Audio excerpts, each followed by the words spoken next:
Kaixo, 3. moduloko 5. bideoan gaude. Bideo honetan, ikaslearen eta irakasleen rolei buruz hitz egingo dugu. Hasi gaitezen bada, irakaslearen rolarekin. Irakasleak ikaskuntzan laguntzaile izan behar dira, gidari izan behar dira. Baina aldi berean diseinatzaile ere. Zergatik diogu hau? Ikasleak plea garatu dezan, inguruak sortu behar ditu. Testu inguruak sortu behar dizkio, interneten sortzen diren leku ezberdinetan, ebeak edo bestelakoetan. Hortaz, diseinatu egin behar ditu, ikaskuntza egoerak ikasleak ikasi dezan eta bide horretan bere plea eraiki dezan, tresnak aukeratu ditzan. Hortaz, moderatzaile izatea ere ezinbestekoa da. Sare sozialetan, bestelako komunikazio eretan, moderatu egin beharko du. Hau da, bideratze laguntze horretan, berak gaitasun komunikatiboa altua izan behar du, oso garatua izan behar du, komunikazio era ezberdinak ezagutu, eta komunikatzeko modu edo bide ezberdinak ere ezagutu eta erabili beharko ditu. Horretaz gain, gidaria izateaz gain, ezinbestekoa du epaile izatea. Zergatik? Ikaslearekiko feedback hori oso garrantzitsua da ikasleak kontziente izateko bere ikaskuntza nola doan, edo nolabait zer ikasi edo zer hobetu dezakeen ikusteko. Hortaz, feedback hori ezinbestekoa dugu. Beraz, irakaslea, diseinatzailea, gidaria, moderatzailea izateaz gain, epailea ere bada. Eta noski, benetan aurreko bideoetan eta azaldu dugun bezala, tresnerian laguntzailea. Hau da, teknologikoki bere gaitasuna garatua izan behar du.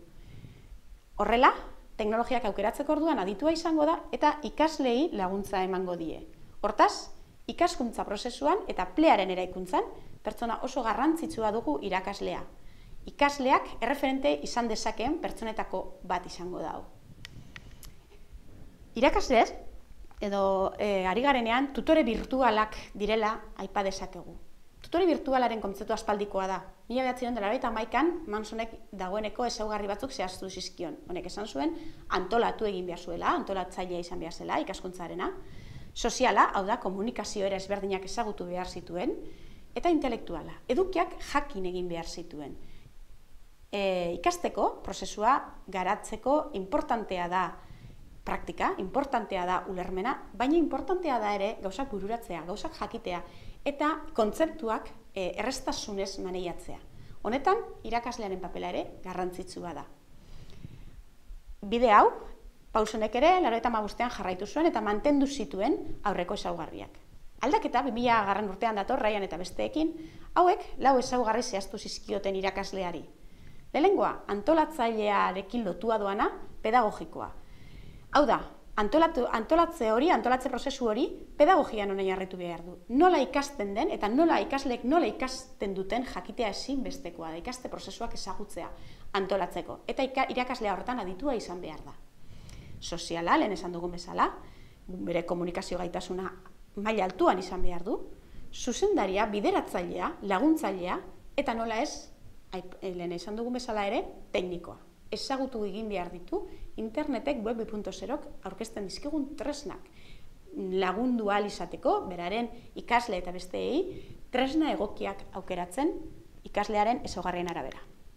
Hortaz, Kaberok dioen bezala, irakasle berriak, edo irakasle mota berriak izango ditugu. Gaur egungo eta etorkizuneko eskolak izango dituen aldaketak eta beharra esanetara moldatu daitekeen irakaslea. Bestalde, irakaslea alde batera utziz, ikaslearen rolak ditugu. Lehenengo gogoeta zera izan beharko litzateke. Gure ikasleak nolakoak dira, etorkin digitalak edo berezkoak. Beti esan ohi da, ikasleak erreztasun handia dutela tresneriarekin. Oso hurbil ohikoak edo dituztela tresna teknologikoak. Baina, beti ere beraien aisialdirako erabiltzen dituzte. Zailtasunak sortzen zaizkie, ikusi diren ikerketen arabera, tresna horiek edo teknologia hori ikasteko erabiltzeko orduan. Hortaz, bideratzen zaituztet edo gonbidatzen zaituztet gogoeta egitera gai honen ganean. Zelakoak dira gure ikasleak, ze ezaugarri teknologiko dituzte. Lehen esan dugun bezala, ikasleak autorregulatuak izan behar dira. Bere, ikaskuntzaren kudeatzaileak izango dira. Arduradunak, era autonomean erabakik beharko dute, ze bide jarraitu, ze tresna aukeratu, ze helburu ipini, eta guzti horrekin batera, konektibitatea garatzeko gai. Hau da, besteekiko harremanak garatzeko gai izan behar dira. Komunikazioa ezagutu eta erabili behar dute, komunikazio ere ezberdinak erabili behar dituzte, beraien sarea sortzeko eta jakinduria orokorren ere parte izateko. Guzti honetarako ezinbestekoa da motibatua izatea edo egotea. Baina motibatua ez da zertan kanpotik motibatua izan. Bakoitzak ere barne motivazioa izan dezake horrelako esperientzietan, egiten duenaren asebetetasun maila altua bada. Hortaz, ikasle arduratsuak behar ditugu. Bere helburuak zehazten dituztenak, estrategiak eta tresnak aukeratzen dituztenak, praktikatu egiten denak eta prozesua bera ebaluatzen dutenak.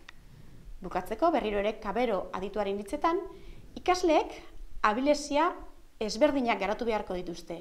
Konfiantza izan beharko dute aukeraketan, erabileran eta erramienta ezberdinen aplikazioan ere. Hau da, gutxi gora bera, medio sozialak direnekotan parte hartzeko bide eta erraztasuna izan beharko dute beraien ikaskuntza autonomoa eta beraien plea sortzeko. Eskerrik asko eta hurrengora arte.